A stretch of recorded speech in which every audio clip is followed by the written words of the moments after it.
afternoon, everyone. We are the Group 3 and we are here to present you two topics for today, mainly the Lesson 2 and the Lesson 3. The Lesson 2 is all about the Big Bang and the Lesson 3 is about the Goldilocks condition. But before we proceed to the topic, let me first give you a brief history about what the Big Bang is.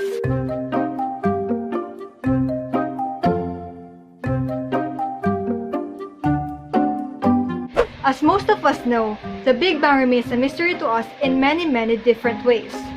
There's a lot of questions asked actually, like how did everything started? Was the universe just a beginning or is it here since forever? There is some evidence that suggests that there's a starting point about the universe. They are all guessing what really existed before anything and what other conditions have made this even possible. But how? How can something came out from nothing? What came before the Big Bang? And what can an event that happened billions of years ago can tell us about our world today? Scientists have made several theories before, such as modern theory or other theories about the formation of the sun, the stars, asteroids, even planets. But they have decided to look at the bigger picture, and that is, how did the universe started? Now, when we hear the word Big Bang, what we would think about is the expansion of the universe hypothesis. But what is the Big Bang? The Big Bang theory is the leading explanation about how the universe began. This theory was formed about the observation that other galaxies are moving away from all at great speed direction.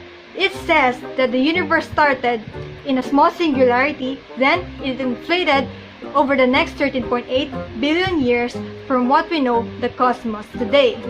But who invented this? A Belgian priest named Georges Lamont suggested the Big Bang theory in 1920s when he theorized that the universe began from a single primordial atom. His idea received a major boost from Edwin Hubble's theory and observation that the galaxies are speeding away from us at all great speed direction, as well as from the 1960s discovery of the cosmic microwave radiation interpreted as echoes by Big Bang by Arno Penzias and Robert Wilson. Now that we know about the introduction and the history of the Big Bang, let us all hear about the much detailed information and other trivias about the Big Bang theory and the Goldilocks condition that my group mates will discuss. Stay tuned, everyone! Well, we all know Big Bang Theory is a leading explanation about how the universe began. There are a lot of theories, but the Big Bang Theory seems to get highlighted a lot.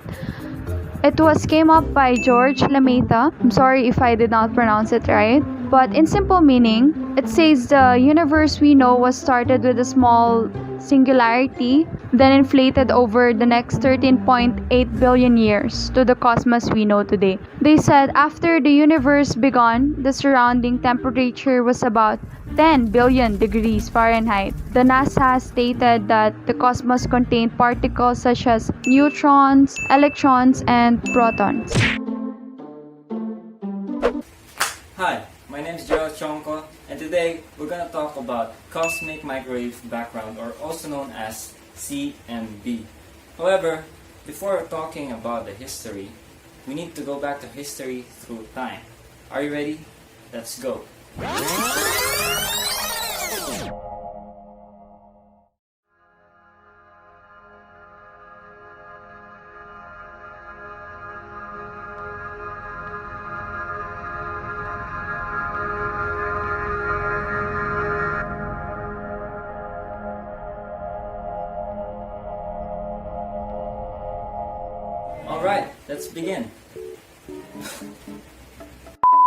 Alright, let's begin. 13.8 billion years ago, after the inflation of the Great Big Bang, the Big Bang didn't just explode itself from a small dot into a massive universe. However, there is a process. The universe back then was dense and compressed, and it was also very hot. You know why? Because of the photon baryon fluid. So what is photon baryon fluid? Photon baryon fluid. So photon baryon fluid is like a soup full of photons, baryons, and electrons. However, we're gonna focus on photons. So what are photons? Keep watching and I'll tell you that. Okay, so photons are tiny particles that contains waves of electromagnetic radiation. As shown by Maxwell, photons are electric fields that travel through space. It has no resting mass, it has no charge, and it travels in a form of waves at the speed of light. Shorter wavelengths carry more energy, while longer wavelengths carry less. Wow! As the universe expands, at the same time, the wavelengths of the photons stretch, causing it to cool to about 3000 Celsius, which is half of the sun's temperature, which is still very hot. So basically, as we move forward in time, the photons continue to stretch until it gets cooler and cooler. Cooler, yeah. 100 million years ago, matter condenses to form stars. 600 million years ago, our home galaxy Milky Way was born. And 8.6 billion years ago, the Sun was formed, giving birth to our solar system. In result, our universe as of today is 13.8 billion years old, which means the photons of the early years are still stretching their wavelengths at this time, becoming an invisible low-energy microwaves that are almost becoming radio waves. So, sir, how was the CMB found? The CMB was first found by accident.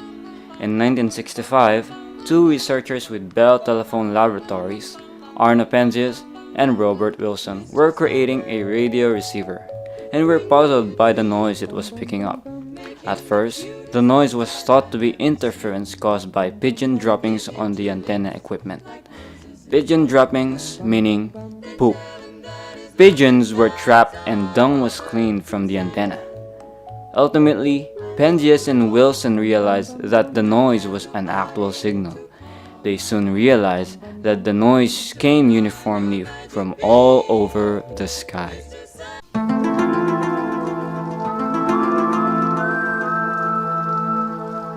No. There is no alien thing right here. Why are you running? Why are you running? That is the CMB.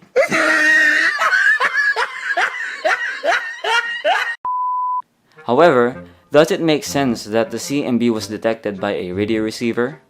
Remember what I said a while ago, that photons carry waves of electromagnetic radiation.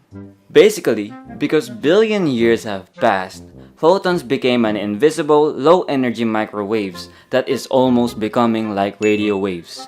Therefore, CMBs being detected on a radio receiver is possible. Going back to the topic, at the same time, a team at Princeton University, led by Robert Dick, was trying to find the CMB. Dick's team got wind of the Bell experiment and realized that CMB had been found. So, how does the CMB connects to Big Bang? And how does the CMB important to the scientists? Well, the CMB is useful to scientists because it helps us learn how the early universe was formed. By studying these fluctuations, cosmologists can learn about the origin of galaxies and large-scale structures of galaxies, and they can measure the basic parameters of the Big Bang theory.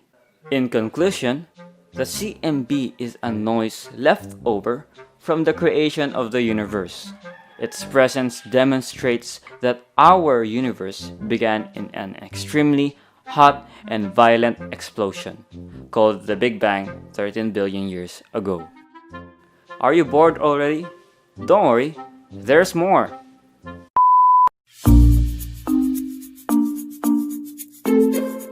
Arno Penzias, also known as Arno Alan Penzias, he is an American astrophysicist, radio astronomer, and Nobel laureate in physics. Robert Woodrow Wilson is an American astronomer who, along with Arno Allen Penchas, they discovered the cosmic microwave background radiation, also called as CMB, in 1946. While they are doing the test and experiment with Handel horn antenna at Bell Labs in Handel Township, New Jersey, Wilson and Penchas discovered the noise in atmosphere that they could not explain. After removing all the potential sources of noise, including pigeon droppings on the antenna, the noise was finally identified as CMB, which served as important corroboration of the Big Bang Theory.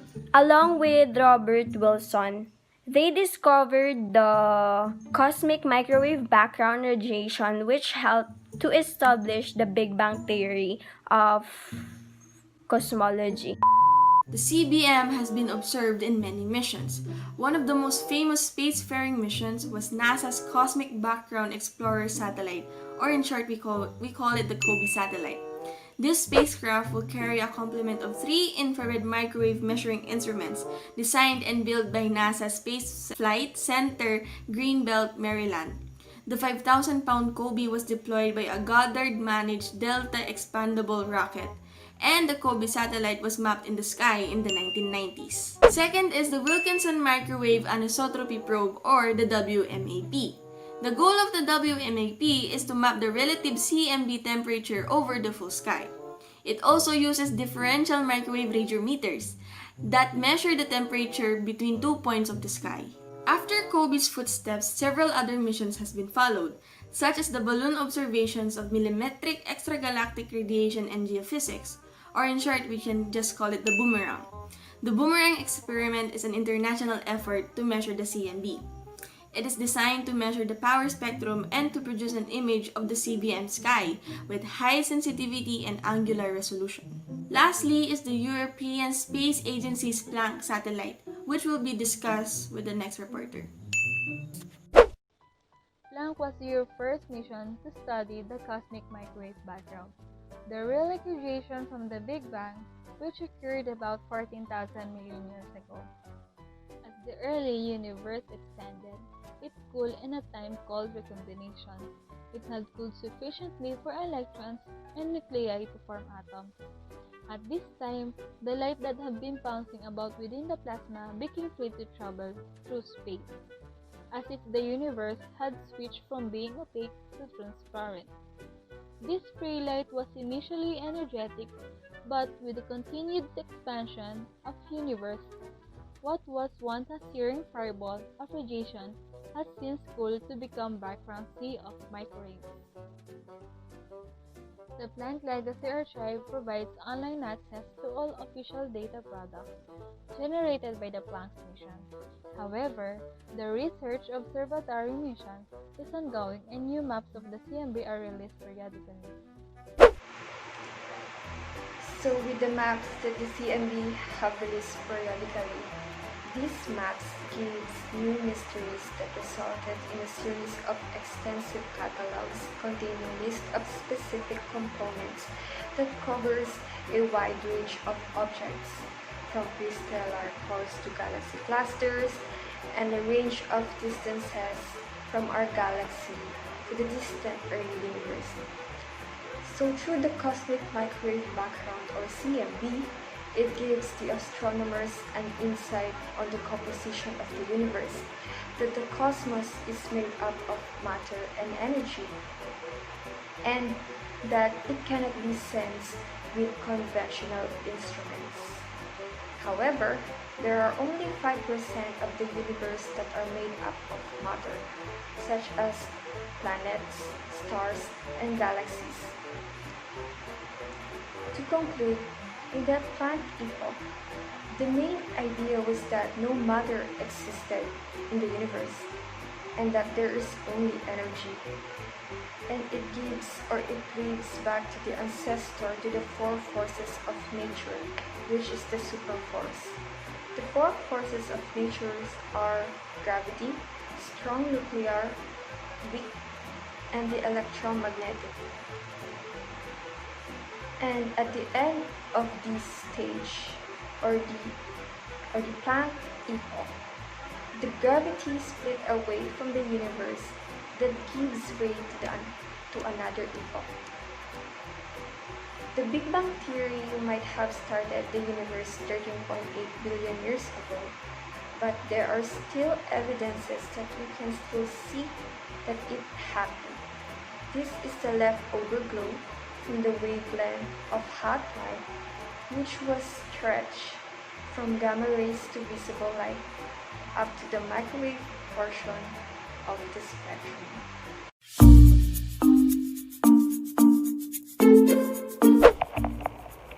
The Goldilocks principle derived from a children's story titled The Three Bears, in which a girl named Goldilocks finds a house owned by three bears.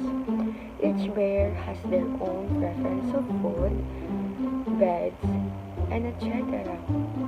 After Goldilocks testing each three items, Goldilocks determines that one of them is always too much in one extreme, and one is too much in opposite extreme, and one is just right. It is applied across many disciplines, particularly developmental psychology, biology, economics, and engineering. The Goldilocks principle states that something must fall within certain margins, as opposed to reaching extremes. When the effects of the principle are observed, it is known as the Goldilocks effect.